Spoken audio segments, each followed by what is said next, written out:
Ukrainian forces have advanced 3 kilometers near Orikhiv in the Zaporizhzhia region. The counteroffensive also continues in the Dobropillia direction, President Volodymyr Zelenskyy said. Zelensky confirmed that counteroffensive actions are underway near Dobropillia. At the same time, the armed forces have begun regaining positions in other areas, including Zaporizhzhia. In the Zaporizhzhia direction, near Orikhiv, our troops have advanced more than 3 kilometers as of today. I thank the soldiers of the 24th Separate Assault Battalion Aidar, the 33rd Separate Assault Regiment, and other units that took part, the president said. In September, Ukrainian forces seized the initiative from Russian troops in the Dobropillia direction, launching a counteroffensive that inflicted heavy losses on the Russians. On October 9, Commander-in-Chief of the Armed Forces of Ukraine Oleksandr Syrskyi said more than 180 square kilometers of territory had been liberated. On September 23, during a meeting in New York, Zelensky told U.S. President Donald Trump that the defense forces had managed to encircle about 1,000 Russian soldiers near Dobropillia. On October 10, Zelensky said Russian troops attempted an assault in the Dobropillia direction to break through and free their encircled forces. They suffered losses and retreated. Volodymyr Zelenskyy said that Russia must be forced to ensure safety at the Zaporizhzhia nuclear power plant so that repair crews can begin work. The IAEA's position needs to be clearer and more honest to make this possible. He said he discussed the situation at the plant with French President Emmanuel Macron. Zelensky emphasized that Ukraine can repair the plant's power lines and guarantee its safety, as has been done dozens of times before. He stressed that Ukrainian specialists are the 100% guarantee of safety. Russia has no interest in restoring safety. They must be pressured into doing so. A clearer, more honest position from the IAEA is needed. Russia can and must stop the shelling so repair crews can work, the Ukrainian leader said. He noted that the Zaporizhzhia plant is currently experiencing its longest blackout yet, operating on diesel generators for nearly 3 weeks. This should not be happening. Russia is taking advantage of the situation while global diplomacy is focused on the Middle East. Putin has escalated actions at the plant. Russia has also carried out more malicious strikes against our energy infrastructure, Zelensky said. The president added that Russian airstrikes aim to compensate for what they failed to achieve on the ground during the spring and summer. The Zaporizhzhia nuclear power plant, the largest in Europe, has been disconnected from Ukraine's energy system for an extended period. It is currently running on diesel generators, which is considered an emergency mode.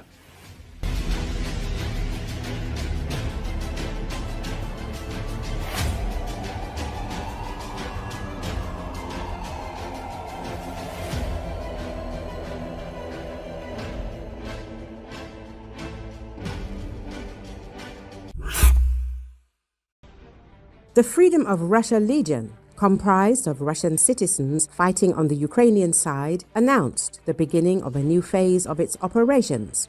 The unit is now carrying out combat missions at sea. Details and footage were published on the Legion's official channel. In their address, the soldiers stated that for the first time in history, the Legion had begun naval operations using various unmanned technologies. According to them, the first tests have already been conducted, and the results provide grounds for speculating about the expansion of the war for Russian occupation forces. The Freedom of Russia Legion is beginning to carry out missions on high water. The first trials are already underway.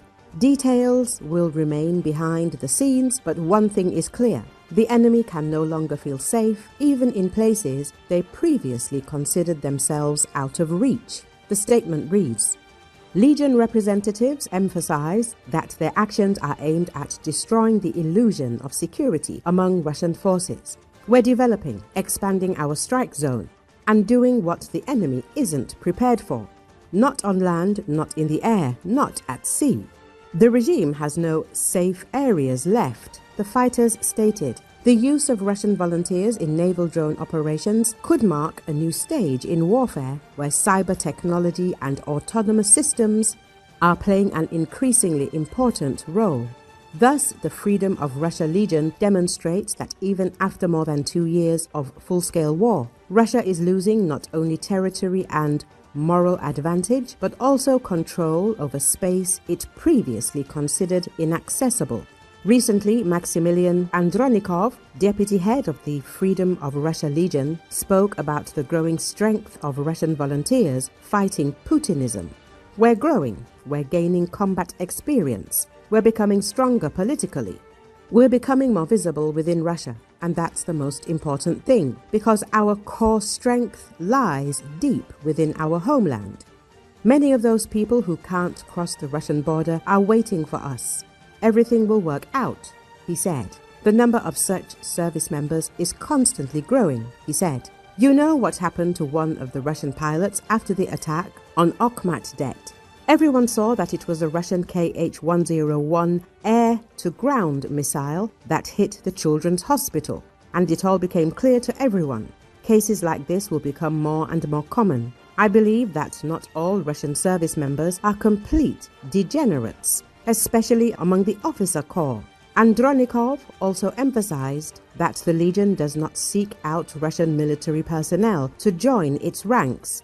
They contact us themselves. We never write to anyone. I want to warn everyone in advance. If someone from the Legion writes to you, it means they're not from the Legion.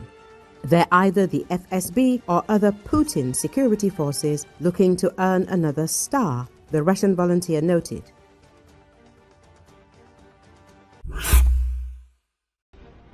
Kremlin propagandist Anastasia Kashevarova announced large-scale purges among war supporters. She claims the Russian dictator has given the go-ahead for these repressions. The state is being sanitized. New high-profile cases will soon be launched against officials, the military, and representatives of the media and public sector, she wrote. According to her, approximately 70 to 80 names are under surveillance by security and intelligence agencies. The main charges against these individuals are discrediting Russian troops, embezzling humanitarian aid, and other fraudulent schemes under the guise of aid to the SVO. Furthermore, the publication of personal data of service members and units is also coming under scrutiny. Those Z patriots who try to tell the truth about the problems of the Russian armed forces should be on their toes. According to Kashevarova, security forces were ordered to deal harshly with those deemed undesirable. Cases that had previously been frozen were now being actively reopened. Kashevarova emphasized that the sanctions will affect the public media sector of the SVO, that is, the propaganda camp. Sending someone to the SVO and being labeled a foreign agent won't end the matter. Everything is moving toward a gradual clampdown on free-spirited behavior, the blogger warned. Kashevarova noted the risk that Russian security forces, having received carte blanche to act against Z patriots, will launch a witch hunt. The propagandist spoke carefully so as not to anger the Kremlin, but her message clearly conveyed fear. The Kremlin, which had already cracked down on opposition figures and free thinkers in Russia, has now launched a crackdown on its own supporters. The pressure is gathering momentum, and even ardent Z patriots have begun to be included on foreign agent lists. Earlier, Ukrainian journalist Denis Kazansky drew attention to a telling episode from Russian propaganda. On his Telegram channel, he quoted a Z user who openly complained about Russians' indifference to Putin's war against Ukraine. According to Kazansky, such a reaction is unsurprising. Even within Russia itself, many understand that the war is criminal and shameful. Therefore, participating in it or publicly supporting it is shameful for most. He noted that if the war were a just and defensive one, the public perception would be completely different. The Z propagandist himself, in his channel Pioneer Zapaza, writes that casualties among civilians and soldiers are accumulating day after day, while civilians remain indifferent in the fourth year of the so-called SVO. He complains that about 80% of Russians continue to live their normal lives, going shopping, making plans for the future, and relaxing in cafes, as if the war doesn't exist. According to Kazansky, Such confessions once again confirm that Russian society does not perceive the Kremlin-imposed war as its own. Most prefer to distance themselves, and Putin's propagandists' pompous calls for unity and work with hands and minds fall on deaf ears.